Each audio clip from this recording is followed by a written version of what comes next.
The algorithm was wrong, dead wrong, and it was going to cost Adrian Vale everything. At 3:47 a.m., standing in his corner office 70 floors above Manhattan, the 32-year-old billionaire stared at the screen that had just wiped out 6 months of work and $340 million in investor confidence. His quantum encryption system, the thing that was supposed to revolutionize global security, was fundamentally broken. His team of MIT geniuses had failed. His company was hemorrhaging money, and in exactly 4 hours, he had to face the board. That's when the waitress walked in and said, "Your third derivative is inverted." Before we dive into this story, hit that like button and drop a comment telling me what city you're watching from. I want to see how far this story travels. Now, let's begin. Adrian Vale didn't believe in luck anymore. He believed in data, leverage, and the cold mathematics of winning. But standing in his office at nearly 4 in the morning, watching his entire empire crack apart line by line of broken code, he was starting to believe in something else: cosmic punishment. "Sir, we've run it again. Same result." The voice came through his speakerphone, tinny and defeated. Marcus Chen, his lead architect. Stanford grad, IQ of 157, currently useless.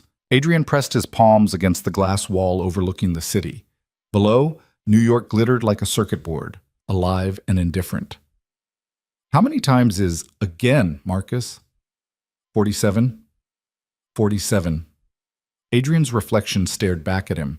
Expensive suit wrinkled, tie long gone, dark hair pushed back so many times it stood in peaks. He looked like what he was, a man who'd built an empire on being smarter than everyone else, now facing the limits of that intelligence. And in all 47 attempts, none of you brilliant bastards figured out why a system that worked perfectly in testing is failing in production? Silence on the other end. That was answer enough. "Go home, Marcus, all of you. Get some sleep before the board meeting." "Sir, we can keep—" "I said go home." Adrian killed the call. The office settled into the particular quiet of late-night Manhattan, not silent, but muffled, like the city was holding its breath. Adrian turned back to his monitors. 7 screens arranged in a curve, each one showing a different angle of the same disaster. Code that should have been revolutionary. Code that was currently worth less than the electricity it took to run it. Quantum Shield was supposed to be unhackable, the next generation of data security. Governments were watching. Banks were interested. Adrian had personally promised the board, promised investors, promised himself that this would be the thing that took Vale Technologies from successful to legendary. Instead, it was the thing that might take him from billionaire to cautionary tale. He'd started coding when he was 7.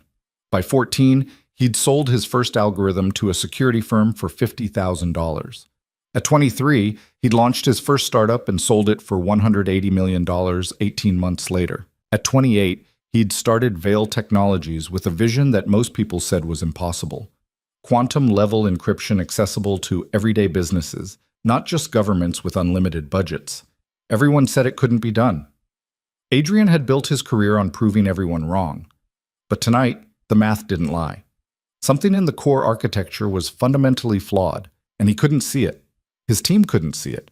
The consultants they'd brought in from MIT and Carnegie Mellon couldn't see it. It was like staring at an optical illusion. He knew the answer was there, but his brain refused to let him see it. Adrian pulled out his phone. One new message from Maria, his son's nanny.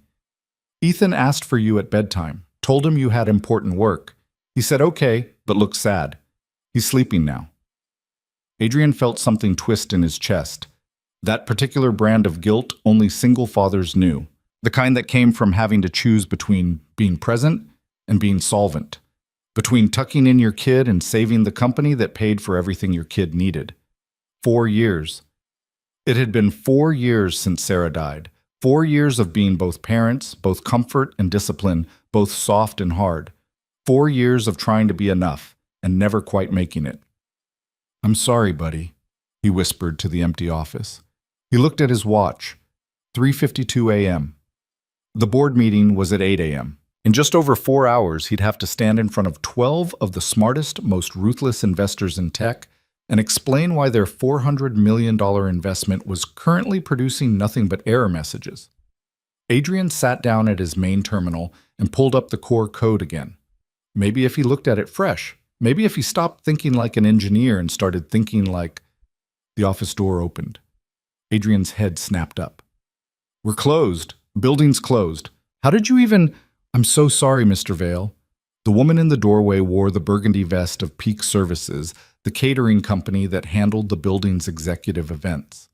She was small, maybe 5'4", with dark hair pulled back in a practical ponytail and eyes that didn't quite meet his. In her hands, she balanced a tray with a coffee pot and cups. "I didn't mean to disturb you. They told us someone was still up here working, so I brought fresh coffee. I'll just leave it, and it's fine." Adrian waved her off, already turning back to his screens. "Just put it anywhere." He heard her soft footsteps, the gentle clink of china on the marble side table. Then silence. He assumed she'd left. Mr. Vale?" Adrian's jaw clenched.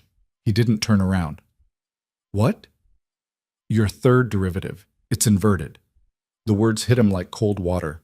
Adrian spun his chair around. The waitress, the tiny, mousy waitress who looked like she wanted to disappear into the carpet, was staring at his center monitor. Not at him, at the screen.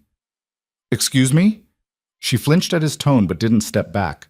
Her eyes stayed locked on the code. "Line 847. Your third derivative in the encryption polynomial. You're using a negative coefficient where you need positive. It's inverting the entire quantum state verification sequence. That's why it works in testing but fails in production. Your test environment isn't processing actual quantum decoherence, so the error doesn't propagate. But in a real system, with real noise, the inverted derivative compounds until the whole thing collapses." Adrian just stared at her. She finally looked at him, and her face went pale. I shouldn't have said anything. I'm sorry. I don't know why I should go..." "Wait." Adrian stood up slowly, like he was approaching a wild animal that might bolt. "Say that again. The part about the derivative." She swallowed hard. Her hands twisted together. "The third derivative. In the encryption polynomial. It's negative. It should be positive. That's creating a cascading inversion in your quantum verification, and..." She stopped, looking horrified at herself. "I'm sorry. This isn't my place. I don't even know why How do you know that?" Adrian's voice was sharp. "Who are you?" "Nobody. I'm nobody. I work for Peak Services. I'm filling in tonight because someone called in sick, and they needed coverage for the executive floors, and She was backing toward the door now. "I shouldn't have said anything. Please forget No." Adrian moved between her and the door, not threatening, but firm. His mind was racing. "You just diagnosed in 30 seconds what 7 engineers with advanced degrees couldn't find in 6 weeks. That's not nobody. That's someone who understands quantum computing architecture at a level that maybe 12 people on Earth understand. So I'll ask you again, who the hell are you?" She looked trapped, terrified, like she wanted to disappear through the floor. "My name is Lena Hart, and I used to work in tech, a long time ago, before..." Her voice caught. "Before everything fell apart." Adrian studied her, really looked at her for the first time, past the cheap uniform and the scared rabbit posture. Her eyes were sharp, intelligent, constantly moving, constantly calculating. Her hands had the particular stillness of someone used to working with precision. And she'd looked at his screen for maybe 20 seconds before identifying a bug that had cost his company millions. "Show me," he said. "What?" "Show me. The error. Walk me through it." "Mr. Vale, I shouldn't even be here. I need to finish my shift and..." "How much do they pay you?" Adrian asked. "Peak Services." "How much per hour?" She blinked at the sudden shift. $15? "Why?" "I'll pay you $1,000 to spend the next hour explaining to me exactly what you saw in that code." He saw her eyes widen, saw the calculation happening behind them. $1,000 was probably close to a week's salary for her, maybe more. I don't..." "The 2,000, Adrian said. "Cash. 1 hour. You explain the bug. If you're wrong, you still get paid. If you're right..." He paused, something reckless rising in his chest. something that felt almost like hope. If you're right, and you can fix it, I'll give you a lot more than $2,000. Lena shook her head slowly. Mr. Vale, you don't understand. I haven't worked in this field in years. I'm nobody now. I'm just someone who brings coffee to people who actually matter. The way she said it, like she genuinely believed it, made something cold settle in Adrian's stomach. This wasn't modesty. This was damage. What happened? He asked, more gently. You said things fell apart. What happened? She looked away.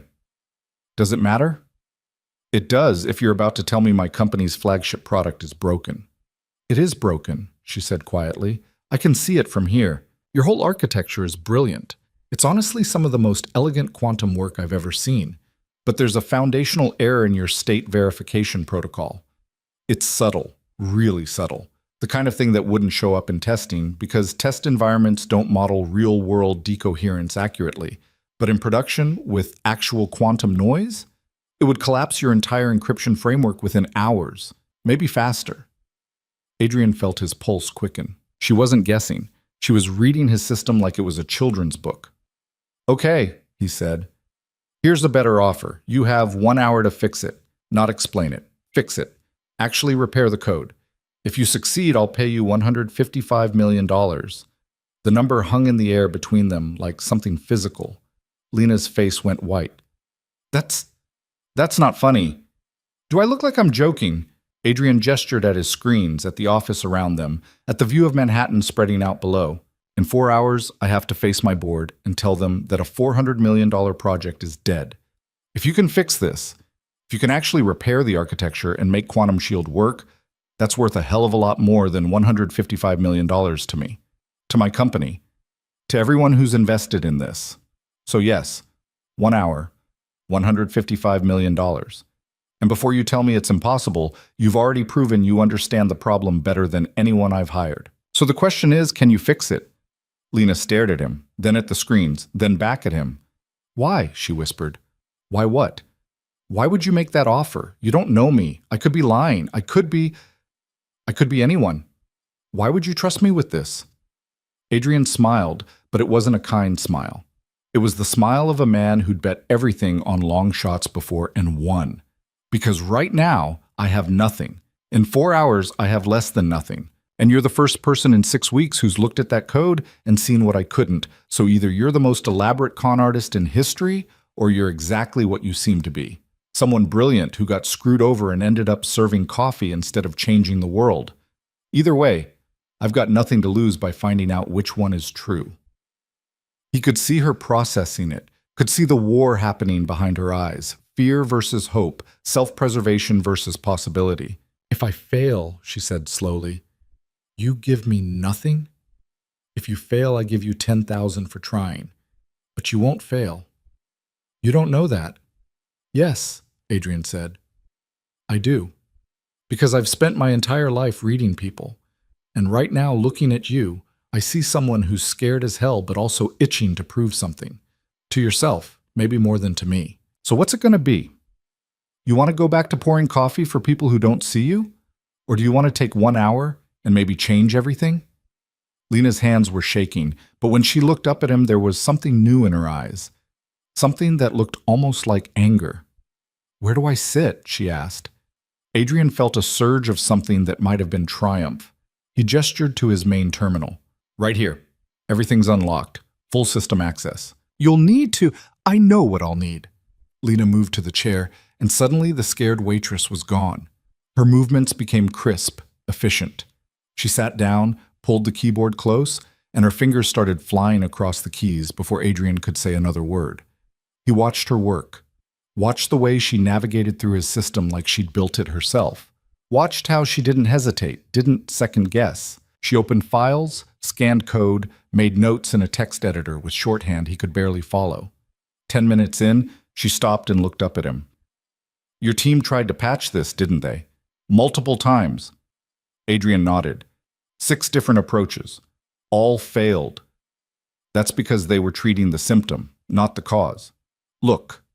She pulled up a schematic that showed the system architecture. Your encryption protocol is based on quantum entanglement verification, right? You're using entangled particles as keys and verifying their states at both transmission and reception to ensure security. Yes. The problem is here. She highlighted a section of code. Your verification algorithm assumes a stable quantum state during transmission, but that's impossible in real-world conditions. Quantum states decohere. They break down due to environmental interference. Your test environment models perfect conditions, so it works. But reality isn't perfect. Adrian leaned closer. He could smell something floral, shampoo maybe, incongruous against the technical precision of her explanation. So how do you fix it? You don't fight the decoherence. You account for it. You build the verification protocol to expect state collapse and compensate mathematically. Like this, her fingers danced across the keyboard. Code appeared on the screen, complex and elegant. You add a predictive layer that models expected decoherence based on transmission distance, environmental factors, and particle characteristics. Then you adjust your verification threshold accordingly. The keys still work because you're not requiring perfect state preservation. You're requiring state preservation within predictable degradation parameters. Adrian felt his breath catch. It was brilliant.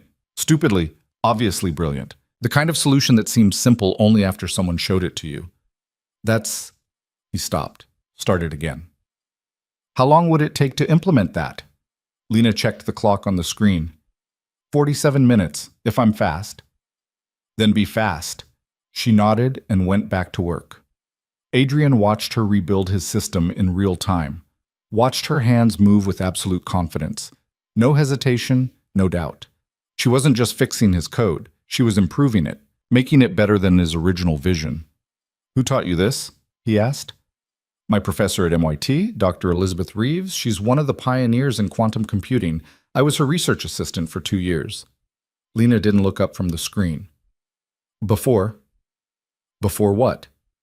Her hands paused, just for a second, then resumed. Before I trusted the wrong person. Adrian wanted to push, wanted to know the story behind that careful phrase, but he could hear the pain in her voice, the old wound that still hadn't healed. So instead, he said, "Tell me about the work you did with her." And slowly, as she rebuilt his encryption system, Lena told him. About MIT, about quantum theory, about nights spent in the lab chasing theoretical breakthrough after theoretical breakthrough. Her voice softened when she talked about it.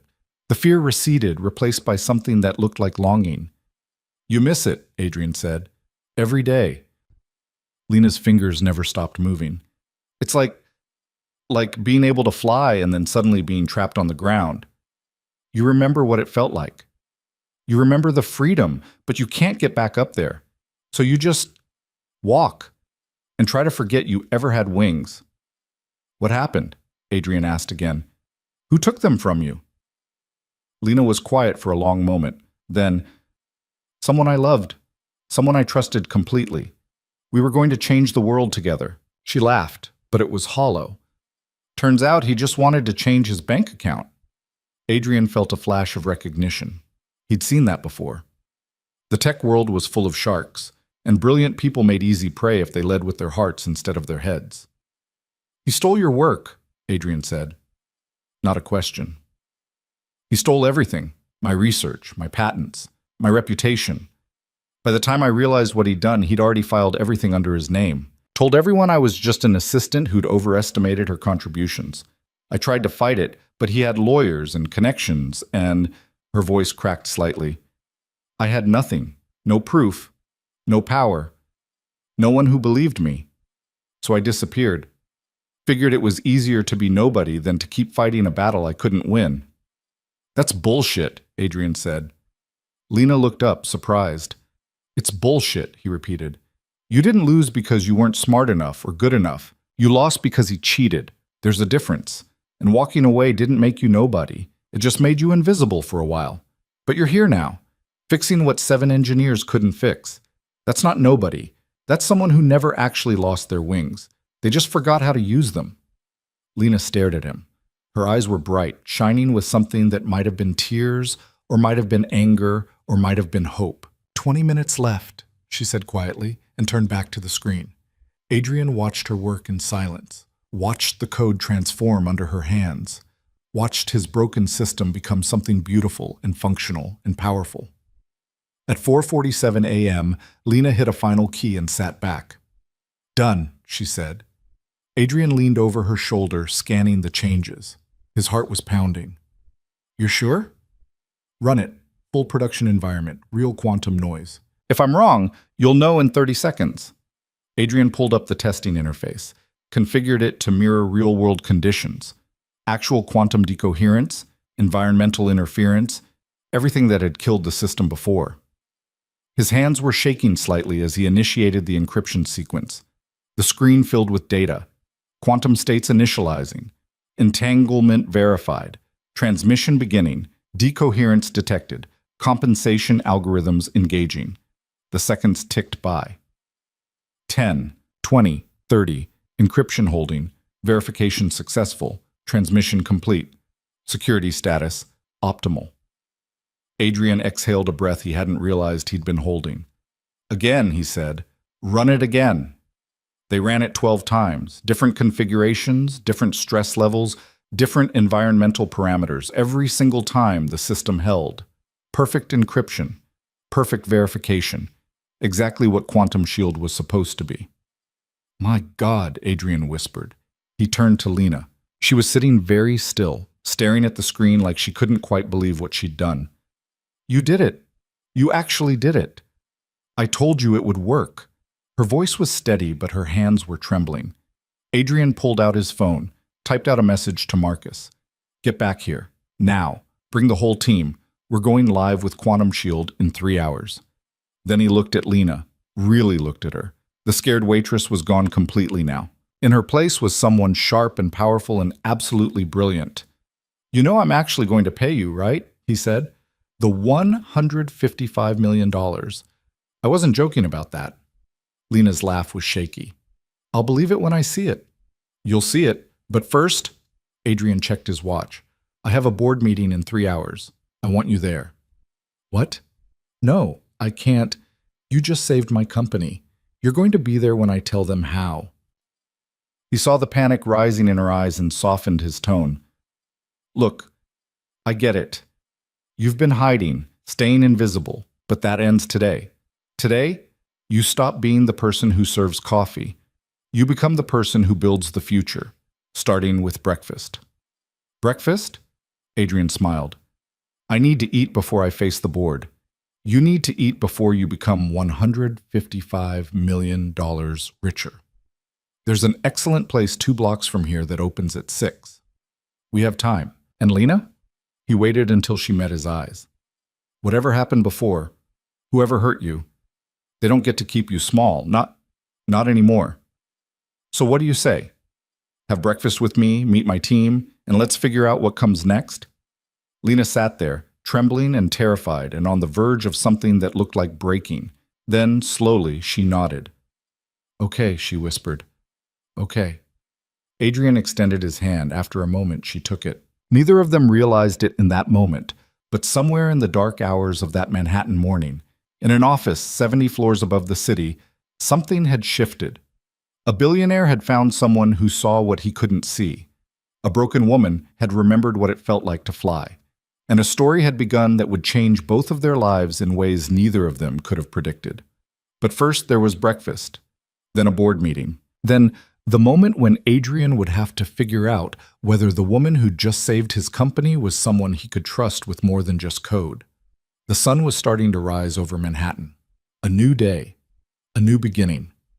Or possibly the start of something far more complicated than either of them was ready for. The restaurant was called Pearson's, tucked into a corner 2 blocks from Vail Technologies in a way that made it invisible unless you knew to look for it.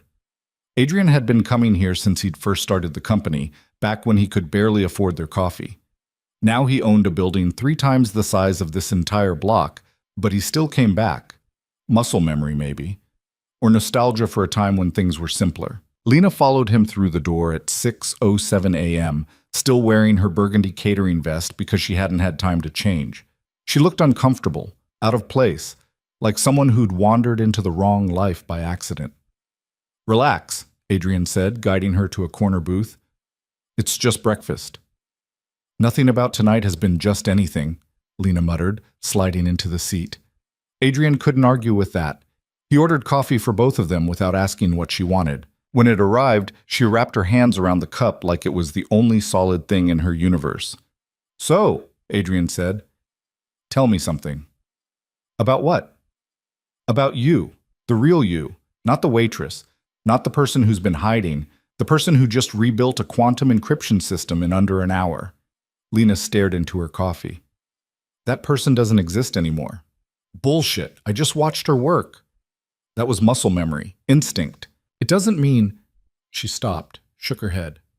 "You don't understand. What happened to me, it wasn't just losing my work. It was losing everything I thought I knew about myself, about trust, about—" Her voice caught. "About love." Adrian leaned back, studying her. "The guy who stole your research, you were in love with him. I was going to marry him." The words came out flat, hollow. "His name was Derek Castellan. We met at MIT in Dr. Reeves's lab. He was charming, brilliant, ambitious. Everything I thought I wanted. We worked together for 3 years, built something revolutionary, or so I thought. A new approach to quantum error correction that could have changed everything. And he took it. He took all of it. Every patent, every paper, every line of code. Filed it under his name while I was visiting my sick mother in Ohio. By the time I got back, it was done. He had lawyers, documentation showing he'd been the lead researcher all along. Made me look like an assistant who'd gotten delusions of grandeur." Lena's hands tightened around her cup. "The worst part? People believed him. Because he was confident and I was quiet. Because he knew how to sell a story and I just knew how to do the work. So he got funding, got famous, got everything we'd built together, and I got nothing. You could have fought it. With what? I was a grad student with no money and no proof. He had a legal team and friends in every major tech company. I tried for 6 months. Burned through my savings, burned through every connection I had. And all I got was a reputation as someone bitter and difficult. Someone who couldn't accept that she wasn't as important as she thought she was." She finally looked up at him. "So I stopped fighting, disappeared. Figured it was better to be nobody than to be the cautionary tale everyone whispered about at conferences." Adrian felt something cold settle in his chest. He'd seen this before. Hell, he'd benefited from it before. Buying out smaller companies, absorbing their talent, telling himself it was just business. But hearing it from Lena, seeing the damage in her eyes, made it feel different, personal. "How long ago?" he asked. 5 years. 5 years of working retail, restaurants, whatever paid enough to keep the lights on. 5 years of watching Derek Castellan become one of the rising stars in quantum computing while I served coffee to people who used to be my peers. Her laugh was bitter. "You want to know the really pathetic part? I still love the work, still dream in equations, still see code when I close my eyes, but I taught myself to ignore it, because what's the point of being brilliant if no one will ever let you use it?" The food arrived. Eggs, toast, bacon. Adrian ate mechanically, but Lena just pushed hers around her plate. "I'm going to ask you something," Adrian said after a long silence, "and I want you to really think about your answer." "Okay. Do you want your life back?" Lena froze. "What?" "Your real life. The one where you're not hiding, where you're doing work that matters, using that brain of yours for something more than memorizing coffee orders. Do you want it back?" "That's not how it works. You can't just snap your fingers and undo 5 years of—" "I can." Adrian set down his fork. "I have resources you can't imagine. Lawyers who eat people like Derek Castellan for breakfast. Investigators who can dig up things that happened a decade ago. If you want your reputation back, your work back, your life back, I can make that happen." Lena was staring at him like he'd started speaking another language. "Why would you do that?" "Because you just saved my company. Because you're brilliant and someone screwed you over and I have the power to make that right. And because—" He paused, surprised by his own honesty. "Because I know what it's like to lose something irreplaceable. To have the universe take away the thing that mattered most and leave you standing there wondering how the hell you're supposed to keep going." Something shifted in Lena's expression. "Your wife." Adrian nodded. He didn't talk about Sarah, not to anyone, But something about this moment, this strange morning, made the words come easier. Car accident 4 years ago. We'd been married for 3 years. Had a 2-year-old son. One night she went out to get diapers because we'd run out, and I was too caught up in work to notice. Drunk driver ran a red light. She was gone before the ambulance arrived. I'm so sorry. Everyone's sorry. Sorry doesn't bring her back. Sorry doesn't make me any less of a disaster as a single father. Sorry doesn't fix the fact that my son asks about his mother, and I don't know what to tell him except that she's not coming back. Adrian's voice was harder than he intended. But you know what I learned? The universe doesn't care about fair. It takes and never explains why. So when I see someone who got screwed over by life, by people, by whatever, and I have the power to maybe balance the scales a little bit, I take it. Call it penance. Call it arrogance. I don't care. Point is, I'm offering. The question is whether you're brave enough to say yes. Lena was quiet for a long time. Outside, Manhattan was waking up. Suits hurrying past, taxis honking, the whole machinery of the city grinding into motion. Inside this booth, though, time felt suspended. Two people who'd been broken by different kinds of loss, sitting across from each other and wondering if trust was still possible. If I say yes, Lena said slowly, what happens? First, I pay you. The full $155 million. Legally, properly, in a way that no one can dispute. Then we figure out what you want to do with your life. If you want to work for me, fine. If you want to start your own company, also fine. If you want to spend the rest of your life on a beach somewhere, that's fine too. But whatever you choose it as Lena Hart, quantum computing expert, not as someone's assistant, not as a waitress, as yourself. And Derek? Adrian smiled, and it wasn't a nice smile. Leave Derek to me. Lena picked up her coffee, took a long drink, and set it down with a kind of finality. Okay. Okay, you'll let me help? Okay, I'll try. I don't know if I can be that person again, but I'll try. That's all I'm asking. Adrian checked his watch. Board meetings in 90 minutes. You should probably change out of that vest. Lena looked down at herself and laughed. A real laugh this time. Surprised and genuine. I don't exactly have a boardroom outfit in my backpack. Then we'll get you one. There's a place 3 blocks from here that opens early. He stood up, threw cash on the table. Come on. 20 minutes later, Lena was standing in a high-end boutique that probably cost more per square foot than her apartment, being fitted for a suit that cost more than she made in a month. The saleswoman didn't bat an eye at the request, just measured Lena with professional efficiency and pulled options from the racks. The Navy, Adrian said, pointing. Professional, but not boring. I can't afford this, Lena hissed. You're about to be worth $155 million. You can afford it. I don't have $155 million yet. So I'll cover it. Consider it an advance on services rendered. He turned to the saleswoman. We need it in 45 minutes. Can you do alterations that fast? For Mr. Vale, of course. While Lena was being fitted, Adrian's phone buzzed. Marcus. Team is assembled. Everyone's confused as hell, but we're here. What's going on? Adrian typed back. Quantum shield is fixed. I'll explain when I get there. Then, because he couldn't resist. And I'm bringing someone. Be nice. When Lena emerged from the fitting room 40 minutes later, she looked like a different person. The suit fit perfectly, navy with subtle pinstripes.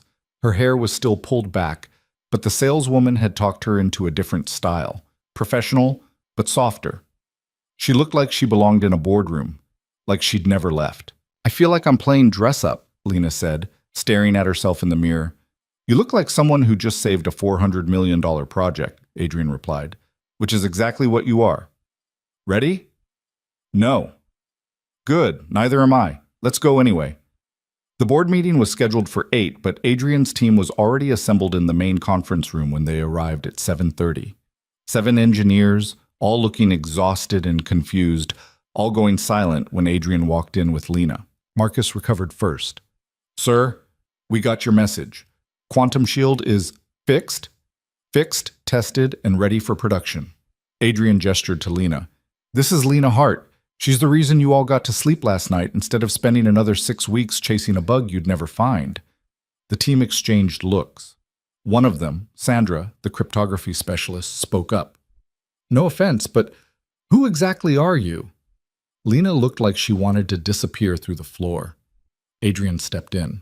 She's someone who understands quantum architecture better than all of us combined. And before you ask why we've never heard of her, that's a long story involving intellectual theft and some bastard who's about to have a very bad week. What matters is she found the error in our core encryption protocol and rebuilt it in under an hour. So when the board asks how we fix the unfixable, the answer is, we brought in someone smarter than us. Show us, Marcus said. Not challenging, just curious. Adrian looked at Lena. She was pale, but steady. Your call. Lena took a breath, then moved to the main terminal. Her fingers flew across the keyboard, pulling up the architecture, highlighting the changes she'd made. When she spoke, her voice was quiet, but confident. Your problem was in the quantum state verification protocol. You were assuming stable quantum states during transmission, which is impossible in real-world conditions due to decoherence. I added a predictive compensation layer that models expected state collapse and adjusts verification thresholds accordingly. Here, she pulled up the code. The third derivative in your encryption polynomial was inverted. That created a cascading error that only manifested under actual quantum noise. I corrected the coefficient and restructured the verification sequence to account for environmental interference. The room was silent. Sandra leaned closer to the screen, scanning the code. That's actually brilliant. Why didn't we see that? Because you were trying to fight decoherence instead of accounting for it, Lena said. It's a common mistake. Quantum systems are messy. You can't make them perfect. You can only make them predictably imperfect. Marcus was nodding slowly. We ran tests. 12 iterations, Adrian confirmed. Full production environment, perfect encryption, perfect verification, every time. My God. Marcus looked at Lena with something like awe. Where did you train? MIT, under Dr. Elizabeth Reeves. The Elizabeth Reeves? Sandra's eyes widened. She's a legend. You studied with her? I was her research assistant for 2 years. Lena's voice was carefully neutral. A long time ago. Adrian could see the questions forming in his team's eyes. Before they could ask, he cut in. Lena's going to be working with us going forward. Exact role TBD, but consider her part of the senior team as of now. Any problems with that? No one said anything. They were too busy being impressed. Good. Board meeting's in 20 minutes. I need you all ready to present the fixed system. Lena, you're coming too. What? No, I can't. Yes, you can. You fixed it. You get to be there when we show them it works. He saw the panic in her eyes and softened slightly. You don't have to talk if you don't want to. Just be there. Let them see you. Let them know this company is smart enough to recognize brilliance when it walks through the door. The board meeting was brutal in the way all board meetings were brutal. 12 extremely wealthy people sitting in judgment, ready to tear apart anything that smelled like failure. Adrian stood at the head of the table, Lena beside him, and explained what had happened. 6 weeks ago, we discovered a critical flaw in Quantum Shield. My team worked around the clock to fix it. They couldn't. Last night, we brought in external expertise. He gestured to Lena. Lena Hart, quantum computing specialist, formerly of MIT, she identified the core architectural error and implemented a solution. As of 4:47 this morning, Quantum Shield is fully functional. Robert Chen, the board chairman, leaned forward. And we're supposed to trust that it works based on what? One night of testing? 12 iterations under full production conditions, Adrian replied. Every major stress test we have. Perfect results across the board. And where exactly did Ms. Hart come from? Another board member, Patricia Walsh, was studying Lena with undisguised suspicion. I've never heard of her. That's because someone stole her work and buried her reputation 5 years ago, Adrian said bluntly. We're in the process of correcting that. The room went very quiet. I'm sorry, Patricia said, but you're telling us that the fix for our $400 million flagship product came from someone who's been out of the field for half a decade? Someone we can't verify? And you expect us to just accept that? Adrian felt his temper rising, but before he could respond, Lena spoke. You shouldn't. Her voice was quiet but clear. You shouldn't accept anything without verification. That's smart business. So verify it. Run your own tests. Bring in your own experts. Check every line of code I changed. If you find anything wrong, anything at all, I'll walk away and you'll never hear from me again. But if it works, and it will, then maybe you'll consider that intelligence doesn't have an expiration date, and that sometimes the best solutions come from people you've never heard of. The silence that followed was different. Impressed, maybe. Or at least intrigued. Robert Chen smiled slightly. Fair enough. Marcus, run a full verification sequence. We'll reconvene in 1 hour. The next hour was tense. Lena sat in Adrian's office, hands clenched together, while the team put her work through every test they could devise. Adrian tried to project confidence, but he could feel the doubt creeping in. What if he'd been wrong? What if exhaustion and desperation had made him see genius where there was just luck? But when Marcus finally appeared in the doorway, he was grinning. "It's perfect," he said. "Not just functional, better than our original design. More efficient, more robust, more elegant. I don't know how she saw it, but she was right about everything." Adrian felt something unclench in his chest. He looked at Lena, who'd gone very still. "Told you," he said quietly. The board accepted the results with the kind of grudging respect that rich people gave when they were proven wrong. They approved moving forward with Quantum Shield, authorized the next phase of development, and generally acted like they'd never doubted the project in the first place. As the meeting ended, Robert Chen pulled Adrian aside. "That was either very brave or very stupid," he said, "bringing in an unknown quantity at the last minute. It was necessary. Maybe. But be careful, Adrian. You're betting a lot on someone you just met. Make sure you know what you're doing." "I always do." Robert laughed. "No, you don't. You bet on long shots and somehow make them work. It's impressive as hell, but one of these days it's going to bite you. Just make sure it's not today." Adrian found Lena in his office afterward, staring out at the city. She looked exhausted and exhilarated and terrified all at once. "You did it," he said. "We did it." She turned to face him. "I still can't believe this is real." "It's real, and now comes the hard part." "What's that?" "Figuring out what you want to do with the rest of your life." Adrian moved to his desk, pulled up a document on his computer. "I had my lawyers draft a contract this morning, $155 million, transferred to you as payment for consulting services rendered. It's clean, legal, and no one can dispute it. All you have to do is sign." Lena stared at the screen. $155 million. Plus whatever else you want. A job here if you want it.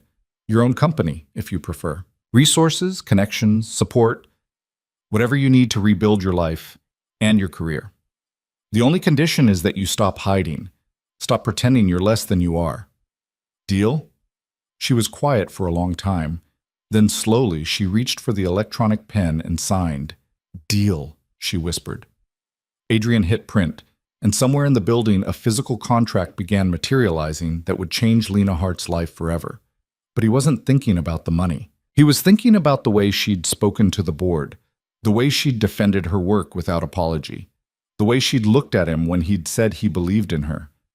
"There's something else," he said. "What?" "Dinner, tomorrow night. Not business, just dinner. You and me, somewhere nice, talking about something other than quantum computing and stolen patents and all the other disasters that brought us to this point. What do you say?" Lena looked startled. "Are you asking me on a date?" "I'm asking you to have dinner with someone who thinks you're remarkable and wants to know more about you. You can call it whatever you want." She studied him, and Adrian could see her processing it.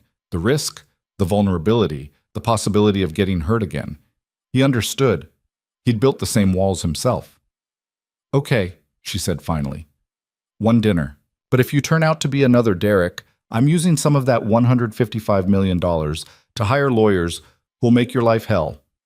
Adrian laughed. "Fair enough, 7 o'clock tomorrow. I'll pick you up." "You don't know where I live." "I'll figure it out. I'm good at solving impossible problems. You should know that by now." Lena smiled, a real smile, the first one he'd seen from her that reached her eyes. "Yeah, I'm starting to." She left a few minutes later, still wearing the navy suit, carrying a check that would make her wealthy beyond anything she'd dreamed. Adrian watched her go and felt something unfamiliar stirring in his chest, something that might have been hope or interest, or the dangerous beginning of something he wasn't sure he was ready for. His phone buzzed. A text from his nanny. "Ethan wants to know when you're coming home. I told him soon." Adrian looked at the time. Almost noon. He'd been awake for over 24 hours, had saved his company, met someone extraordinary, and maybe started something that could become complicated very fast. On my way, he typed back, "Tell him we'll get pizza for lunch." Because that was the thing about being a single father. No matter how big the crisis, no matter how world-changing the morning, there was always a 6-year-old waiting for you to come home and be dad. And somehow, that mattered more than anything else. Adrian grabbed his coat and headed for the elevator. Behind him, the city spread out in all directions, full of possibility and danger in equal measure. Somewhere out there, Lena Hart was probably sitting in a coffee shop or on a park bench, staring at a check and trying to believe her life had just changed. And somewhere else, somewhere Adrian hadn't thought about yet but would soon, Derek Castellan was living his successful life, built on stolen brilliance, completely unaware that the woman he destroyed was about to come back with the full force of a billionaire's resources behind her. But that was tomorrow's problem. Today, Adrian had a son to hug and pizza to eat, and maybe, just maybe, the beginning of something worth risking his carefully guarded heart for. The elevator doors closed, and the city blurred past, and Adrian caught himself smiling. It had been a hell of a morning. The dinner happened on a Wednesday, at a place called Meridian that overlooked Central Park from the 42nd floor. Adrian had chosen it deliberately. Elegant but not showy, the kind of place where you could actually hear the person across from you talk. He'd made reservations under a false name because the last thing he needed was someone recognizing him and turning dinner into a networking opportunity. Lena arrived 10 minutes late, looking flustered and beautiful in a simple black dress that she'd probably agonized over for hours. Adrian knew the signs. He'd done the same thing after Sarah died, the first time he'd tried to have dinner with someone who wasn't a business associate or family member. The paralyzing fear that you'd forgotten how to be a person outside of your trauma. "Sorry," she said, sliding into the seat across from him. "The subway was a disaster and I couldn't find the entrance and—" "You're fine, relax." Adrian poured her wine from the bottle he'd already ordered. "How are you holding up? It's been 3 days since your life completely changed." Lena laughed, but it sounded a little hysterical. "I still haven't deposited the check. It's sitting on my kitchen counter. I'm afraid if I take it to the bank, someone's going to tell me it's fake, and I imagined all of this." "It's not fake. And you didn't imagine it. You earned it." "I sat down and typed for an hour. That's exactly what it is," Adrian interrupted. "You solved a problem that was killing my company. That has value, enormous value. Stop second-guessing whether you deserve it and start thinking about what you're going to do with it." Lena took a long drink of wine. "That's the part I can't figure out. For 5 years, I've just been surviving, getting through each day, paying rent, trying not to think too hard about what I lost. And now suddenly I have resources and options and I don't know who I am anymore. Does that make sense?" "More than you know." Adrian leaned back, studying her. "After Sarah died, I threw myself into work. 16-hour days, 7 days a week. Anything to not think about the fact that I was raising a son alone and had no idea what I was doing. My nanny probably spent more time with Ethan than I did that first year. I told myself I was building something for him, securing his future. Really, I was just running away from grief." "What changed?" "He did. Ethan. He was 4 years old, and one night I came home at 11, and he was still awake, sitting on the stairs waiting for me. Just sitting there in his pajamas, holding his stuffed elephant. When I asked him why he wasn't in bed, he said," Adrian's voice caught slightly, "he said he wanted to make sure I knew where home was, because sometimes I forgot." Lena's eyes were shining. "He's 6 now, right?" "Yeah. 6 years old and smarter than me about most things. He has Sarah's eyes, her laugh. Sometimes I look at him and it's like seeing her again, and I don't know whether to be grateful or devastated." "Both," Lena said quietly. "You can be both." "Yeah." Adrian took a drink. "Yeah, I guess you can." The food arrived, and for a while they ate in comfortable silence. Adrian found himself watching the way Lena moved, the small gestures that revealed her personality, the way she tasted everything carefully before deciding whether she liked it, the way she tucked her hair behind her ear when she was thinking, the way her whole face lit up when she smiled. "Tell me something," he said. If you could do anything right now, anything at all, with no limitations, what would it be? Lena thought about it. I'd finish the work I started with Derek, the quantum error correction research. We were so close to a breakthrough when everything fell apart. I've thought about it every day for 5 years, played out the equations in my head. I know exactly where we went wrong and how to fix it. But I couldn't do anything about it because I didn't have access to a lab or funding or the courage to try again. And now? Now I have money. I could set up my own lab, hire a team, actually do the work instead of just dreaming about it. She paused. But that feels insane, like I'm setting myself up to get hurt again. Or like you're taking back what was stolen from you, Adrian said. Look, I get it. Trust is terrifying, especially after someone's destroyed it. But you can't let fear win. If you do, Derek doesn't just steal your past, he steals your future too, and that's bullshit. Lena was quiet for a moment, then, "You're very good at pep talks. I have a 6-year-old. I've had practice." She laughed, and Adrian felt something warm unfold in his chest. This was easy. Easier than he'd expected. Easier than it should be. "Can I ask you something personal?" Lena said. "Sure." "Why did you really ask me to dinner? And don't say it's just to check in. You're a billionaire CEO. You have people for that." Adrian considered lying, considered deflecting. Instead, he told the truth. "Because when I watched you work that night, I saw something I haven't seen in a long time. Someone who was genuinely brilliant but didn't need everyone to know it. Someone who'd been broken but wasn't bitter. Someone who—" He stopped, searching for the right words. "Someone who reminded me that maybe I'm not as dead inside as I thought I was." Lena stared at him. "That's either the most honest thing anyone's ever said to me or the best line I've ever heard." "It's honest. I don't have the energy for lines." "Good. Because I don't have the capacity to detect them anymore. My bullshit detector got destroyed along with everything else." "Then we'll have to rebuild that too," Adrian said. "Along with your lab and your reputation and whatever else Derek took from you." "Speaking of Derek," Lena's expression shifted, became guarded. "Have you actually done anything about him, or was that just talk?" "I've done something. I have investigators looking into his patents, his funding sources, his business relationships, everything. If there's dirt to find, they'll find it. And if there isn't, there's always dirt. Men like Derek don't get successful by being honest. They get successful by being good at hiding their dishonesty." Adrian's voice hardened. "He stole from you. That means he's stolen from others. We just have to find the pattern." Lena looked troubled. "I don't want revenge. I just want him to stop controlling my life." Sometimes revenge and justice are the same thing. They finished dinner and walked through Central Park afterward, even though it was cold and neither of them had dressed for it. Adrian offered Lena his jacket and she took it without arguing, which felt significant somehow. Like she was letting herself accept help instead of insisting she was fine. "I haven't been on a date in 5 years, Lena said suddenly. They were crossing a bridge, the city lights reflecting off the water below. "This is a date? Isn't it?" Adrian smiled. "I wasn't sure. I'm out of practice too." "How long?" "Since Sarah? 4 years. I went on a few dates that first year after. Well-meaning friends kept setting me up. Every single one was a disaster. Women who wanted to fix me or who saw dollar signs or who couldn't handle that I came with a grieving kid attached. Eventually I stopped trying." "So why try with me?" "Because you didn't ask for any of this. You weren't trying to impress me or get something from me. You were just trying to survive. And then you weren't surviving, you were brilliant. That's rare. Rarer than you think." Lena stopped walking, turned to face him. "I'm scared."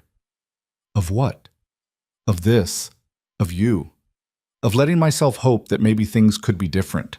Because every time I've hoped for something in the past 5 years, it's gone wrong. And I don't know if I can survive that again." Adrian understood. He'd felt the same way after Sarah. The fear that caring about someone meant giving them the power to destroy you. The safer option was staying alone, staying numb, staying safe. But safety was also loneliness.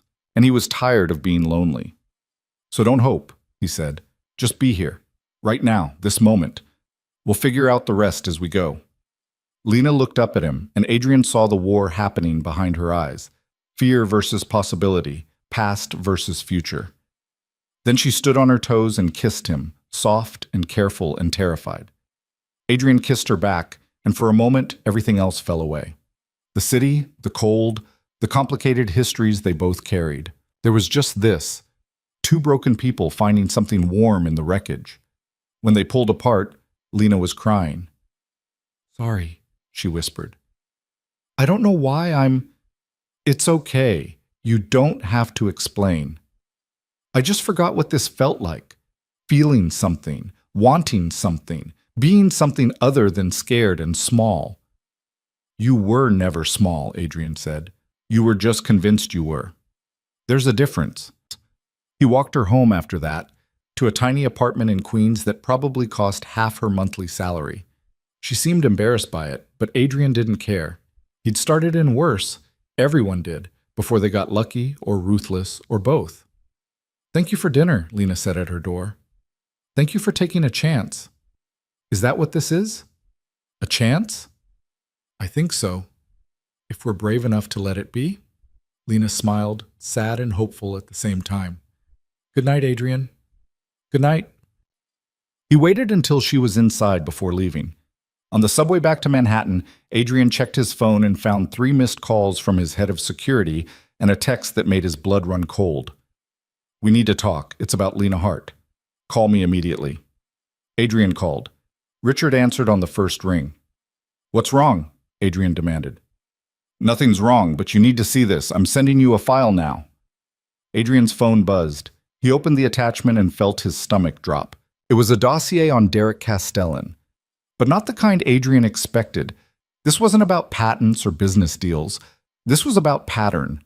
A pattern of brilliant young researchers who'd worked with Derek and then mysteriously lost credit for their work. 4 of them over the past 7 years. All women. All with stories remarkably similar to Lena's. "He's done this before," Adrian said flatly. "Multiple times. And he's good at it. Covers his tracks, has lawyers ready, makes it look like the women are just bitter ex-employees or ex-girlfriends who can't accept they weren't as important as they thought. But the pattern's there if you know where to look. Did any of them fight back? 2 tried, both lost, ran out of money, ran out of energy, gave up. The other 2 just disappeared, like Lena." Adrian felt rage building in his chest. Cold, focused rage. What else? His current company, Quantum Dynamics, is built almost entirely on technology developed by those 4 women. He's worth about $300 million now, all from work he didn't do. And he's currently in talks to sell the company for close to $1 billion. Stop the sale. "Adrian, I can't just find a way. Leak information about the pattern. Get it to a journalist who will actually investigate. Make enough noise that potential buyers get nervous. I want that deal dead." Richard was quiet. Then, "Are you sure about this? Going after Castellan directly could get messy. He has resources, connections. This could blow back on you." "I don't care. He hurt Lena. He hurt others. That stops now." "Okay, I'll make it happen. But Adrian, there's something else." "What?" "Castellan knows about Lena, knows she's working with you. He called the office today asking to speak with you, said it was urgent."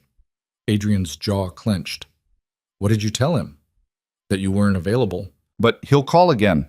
Men like him always do when they feel threatened." "Let him. I want to hear what he has to say."